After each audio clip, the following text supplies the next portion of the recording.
Hi, this is Date with Tech in association with Trescon, Launch Foundry, and Below the Fold. And I have the pleasure of being joined by Dr. Nuha Dihel. Dr. Nora Dihel, sorry, I butchered your name. I was trying not to, but You didn't. I It's didn't. perfect. It's fine, it's fine. All right. Dr. Nora Dihel, Senior Trade Economist. We're here to talk about how AI is reshaping digital economies. And we're here, by the way, at the Dubai AI Festival. By the way, we set up a podcast studio, which is pretty exciting. And we're lucky to be interviewing some of the leaders in this industry. And yeah, I mean, I'm very excited to have you on this show, Dr. Noura, or Noura. And let's get started with some of the points that we want to talk about. The first one is, how is digital trade transforming global value chains, particularly for emerging and developing economies? So, first of all, really great to be here. Really great to be part of your podcast. And I absolutely love the energy at the AI Dubai Festival. So, it's wonderful to be here. And AI is becoming increasingly important in my area, Yeah. which is trade, international trade. When we talk about trading goods and trading services, and of course, the global value chains, which Yeah. you asked. Because AI has the capacity to really transform how the value chains are being organized. And this is also extremely important for the developing countries. I Yeah. work a lot on developing countries, and Yeah. it means a lot for them. Yeah. And so we can look at some of the main elements that can have an impact on those global value chains. Yeah. And the first is that many services will become more accessible through AI. So think about farmers in Kenya would be able to access certain technology related inputs which are needed for farming. And this can make farming more efficient, and then it can facilitate their participation in value chains. That Right. was not accessible a few years ago. It can help small and micro enterprises to become part of those value chains. So just by making services more accessible. We also know that it's not only the good that is being sold. Yes, so think about garments produced in Bangladesh. It's also the whole value added that's embedded in that good. For instance, design, Yeah. or for instance, how is it being transported. So, and all these are being made more accessible, more efficient through access to AI and to different types of technologies.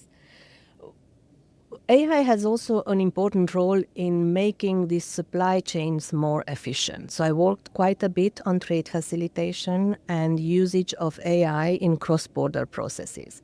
So by doing that, we can not only reduce some of the trading costs across borders, but we can make them also more rapid.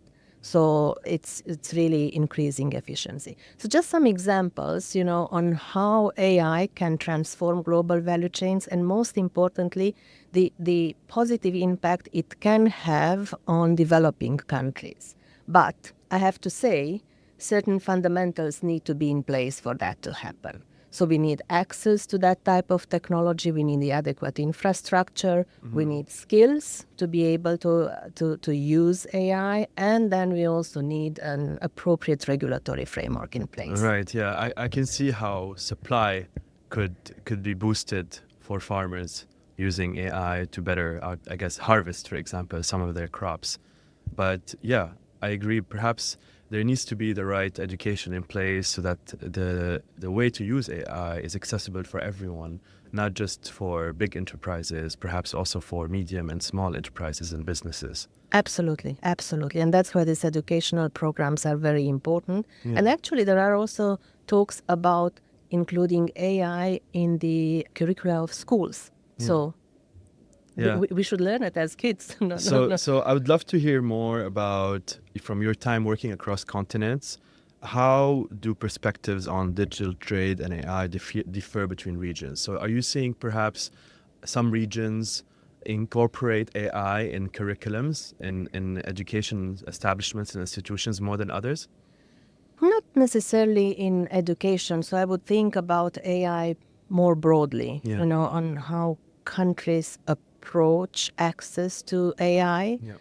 And if I start with Europe, I would say that there is a big emphasis on privacy, yes, in Europe. And so we have the General Data Protection Regulation, which is a great example in Europe because it also protects consumers. So you have to give consent, whenever you are using that. If we move then to Asia, what we see it's a more pragmatic approach. There is a lot of emphasis on building the necessary infrastructures, making sure that more people get access to technology and AI. And it doesn't mean that privacy is not important, but it's just It's a little bit easier. so the emphasis is on different aspects. Yeah. And then if we move to Africa, there is a very strong development angle there. Yeah. There is a lot of talk about how to leapfrog legacy infrastructure, how to make sure that AI becomes accessible in fundamental sectors such as health and education. Yeah. So the development angle is very, very strong here. And then you can imagine all these different positions can have an impact on how negotiations on various AI-related regulations are being undertaken, Right. coming from all these different angles. Yeah. What do you think are the biggest opportunities you see for countries to leapfrog traditional development models via AI? So you mentioned Africa being one of them. Yes. So, if we think about the traditional model, so development was really focused on building infrastructure, then industrializing, moving out of agriculture into services. So now with technology and with AI, we don't have to go through all these phases. Yeah. You can you can develop services in parallel with manufacturing. You can create more value added in manufacturing immediately. So you don't have to go through those stages. And if I think also from a trade perspective, I just see tremendous results from the use of AI in trade facilitation. I think I already mentioned that this can make trade flows less costly and more rapid. And of course, it can help with increased trade participation, increased participation in global value chains, which has big impacts on development.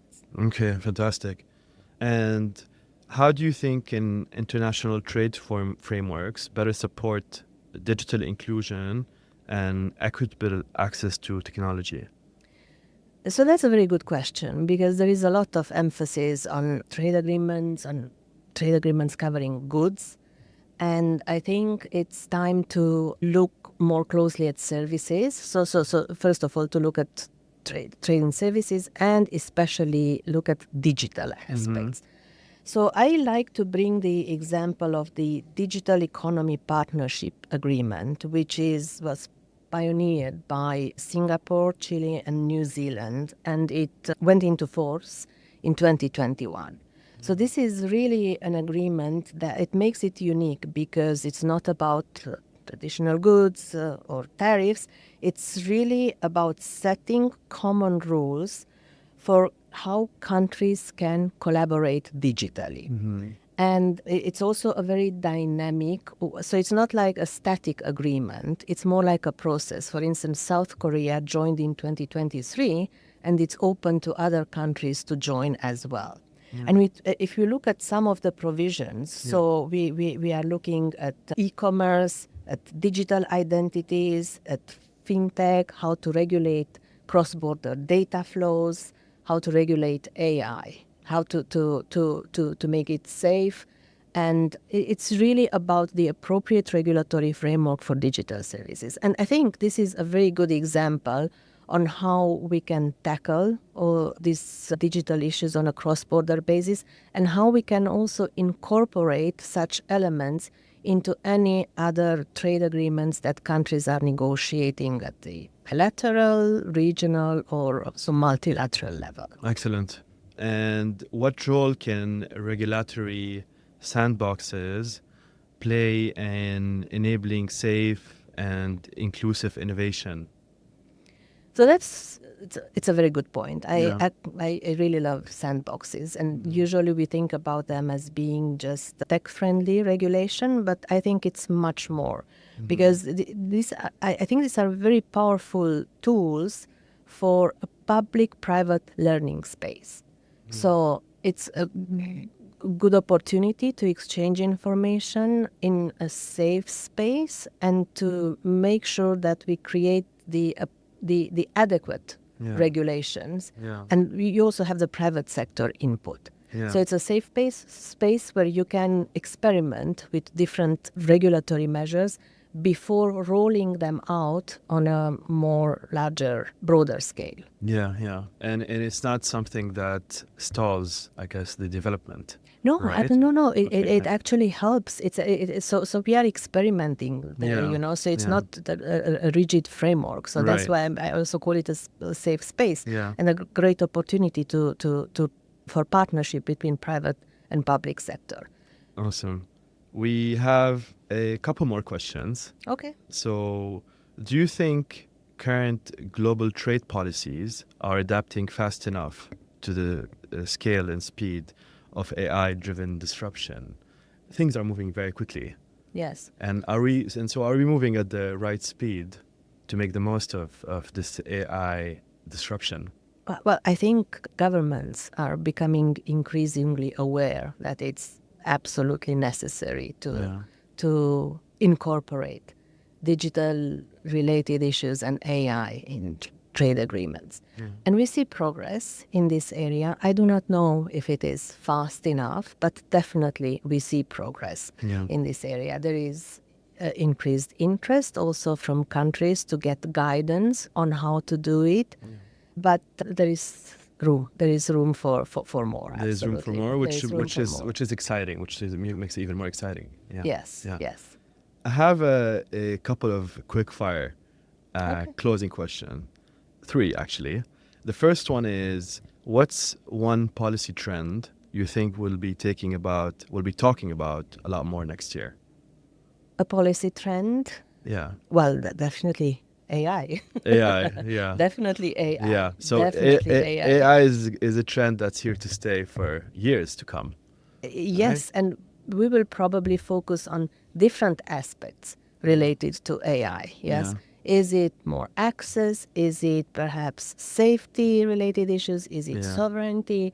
So, but definitely AI is here to stay. Okay. Next one. If you could fix one bottleneck in digital trade today, what would it be? Skills. Skills. I think we have Yeah. to focus quite a bit on skills. At what Skills. level?